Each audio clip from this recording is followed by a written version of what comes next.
What's going on, Senpai Squad? Welcome back to a brand new video, and today we're reviewing chapter 170 of Black Clover, and I do understand that this review is quite a few days late. I apologise, I've been out and about and have not been able to record it, but this chapter, yet again, surprise surprise, with another fantastic chapter, and it started straight away with Sol kind of putting down this thing that Yami gave her last chapter, which I didn't really touch on last review because I wasn't too sure what it was. It kind of looks like a black hole type thing, like a black orb. It's clearly some type of magic of Yami's, and he handed it over to Sol, and Sol kind of put it down, and there's like a massive black just portal hole thing. Honestly, I have no idea what to call it.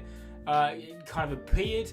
Sol herself was even saying, I have no idea what Yami even wants me to do with this, and honestly I'm in the same boat as her. No idea what this is going to do, but I know it's going to be something game changing, and I think I can't wait to see what it is. But there's so many things just keep on happening in this arc. This arc has been going on for so long already, and it doesn't even show the slightest sign of coming close to finishing. So when we'll see this black hole thing actually come into use, I'm not too sure.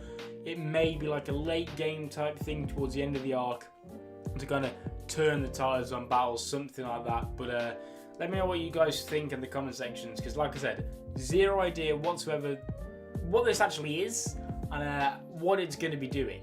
Something a little bit not necessarily shocking, but I didn't really see coming, is that Yami and Charlotte's fight came to quite an abrupt end, to be honest. Now, Yami yet again showcased his utter badassery, despite being much weaker in terms of magic anyway than Charlotte. In fact, Charlotte even says this herself, because obviously in last chapter their attacks collided, and Yami's, it turned out, actually not only went straight through her and destroyed her magic, it actually then kept going and actually hit her. It only just hit the gauntlet on the top of her head, causing that to break and fall off.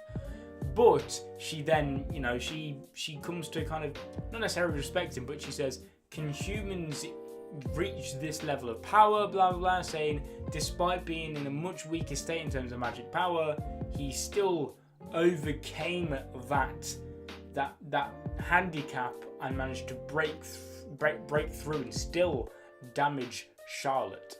Charlotte then decides that it's probably best to hide Marks and that other guy, I can't remember his name, so she kind of buries them in amongst her roses, and then she sees in the distance that Licht was on his way and the others, I think, something like that. So that's going to be interesting, see what goes on there, see if Yami and Licht will confront each other again.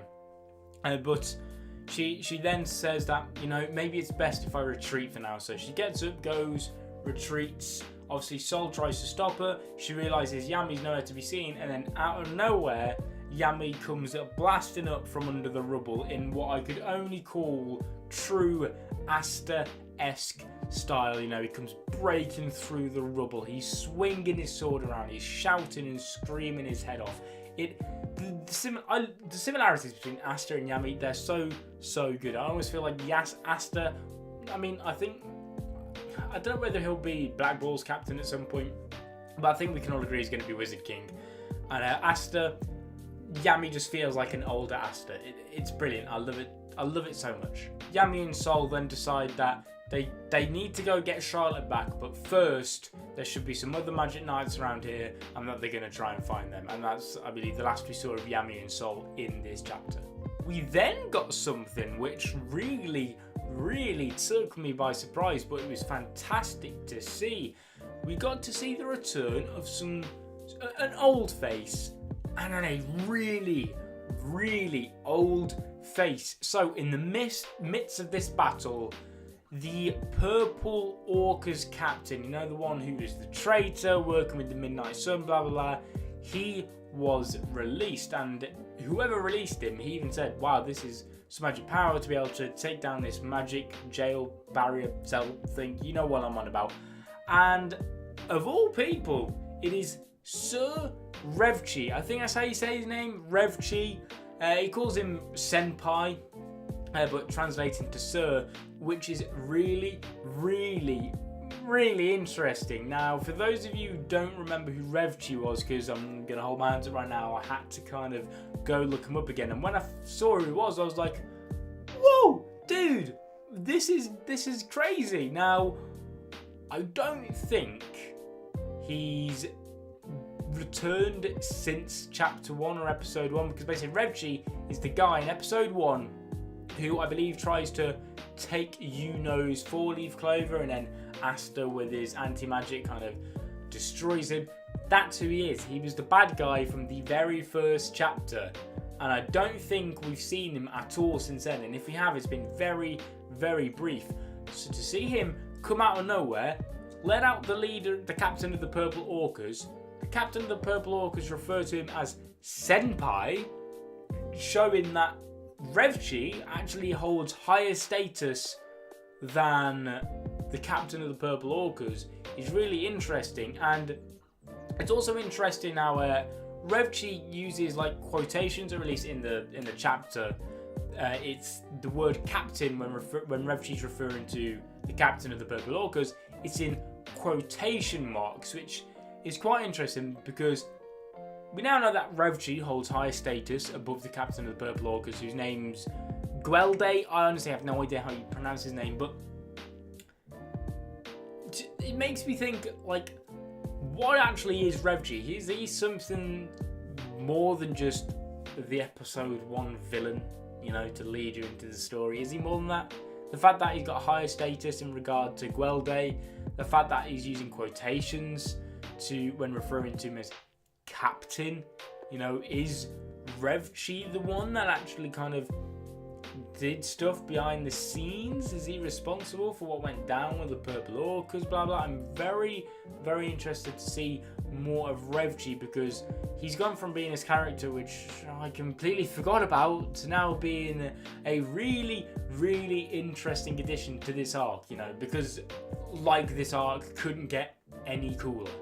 The two of them then seem to kind of fall out with each other. Well, not necessarily fall out, but like have a little petty argument. But they both came to the conclusion that they share the common factor of hating Asta and wanting to get rid of the anti-magic brat. However, during this, shortly after, they're then attacked by an elf, with Revchi actually then says, what is this tremendous magic power? And the Eye of the Midnight, and Guelde saying, is this to do with the Eye of the Midnight Sun?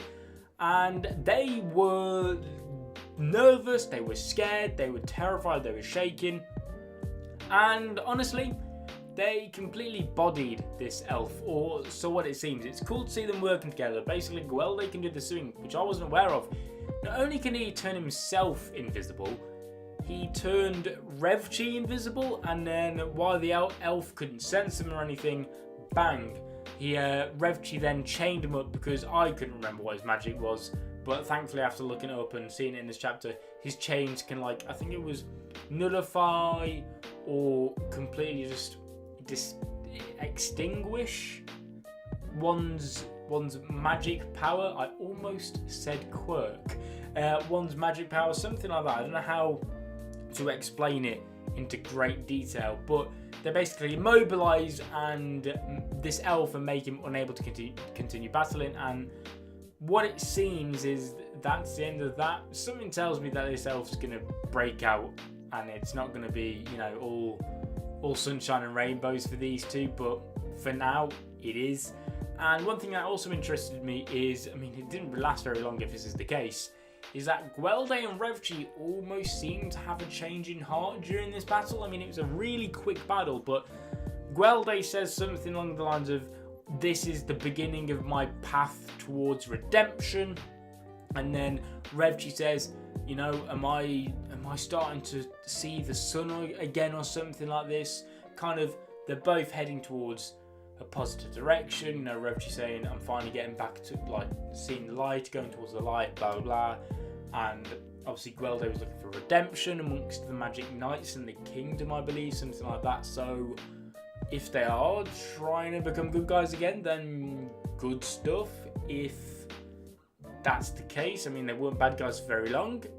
Do they have all, you know, different motives? You know, maybe they just want to help get towards, like, get the redemption and status back, only to then kind of betray everyone again. So honestly, I have no idea. Very interested to see what's going to go on there. Like I said, how these two characters who if I'm not completely honest, I forgot about, have now suddenly come back and sparked an interest in me again.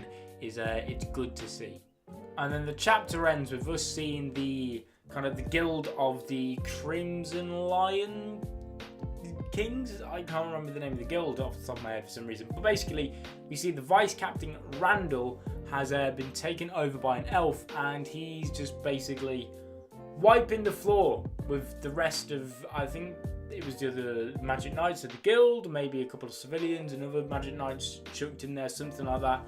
But out of nowhere, stepping up like a complete badass, because I love this guy. This guy is so cool. We see Leopold Vermilion. He stands up and he tries to motivate the rest of his Magic Knight squad into taking down Randall, and that's the cliffhanger for this chapter. And I keep saying it, this arc is fantastic. Literally, I cannot predict anything that is going to be happening. Like right now, it looks like we're going to go into Leopold and the rest of them versus Randall. But then we've also got the situation with Charlotte and Licht and Yami, and then we've got, you know, now we have the Purple Orchid group come in, and so much going on. I can't put my finger on what's next. Literally, it wouldn't surprise me if in the next chapter, bang, Yuno appears again. He's fighting someone, and we're gonna have like 15 different fights going on at once. This chapter, this arc even, I mean, it's got to have been going on for, I don't want to put a finger on how long, but it's got to be, what, 20 plus chapters? Probably way over that, maybe.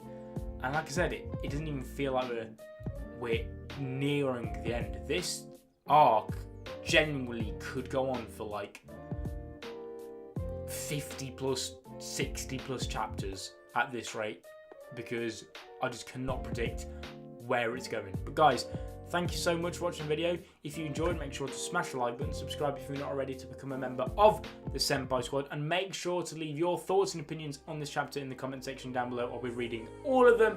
And guys, thank you so much for watching. I'll see you guys in another video. But until then, peace. It was all a dream. I used to read Word Up magazine, salt and pepper and everything up in the limousine. Hanging pictures on my wall. Every Saturday, rap attack, Mr. Magic on the mall. I let my tape rock till my tape pop. Smoking weed.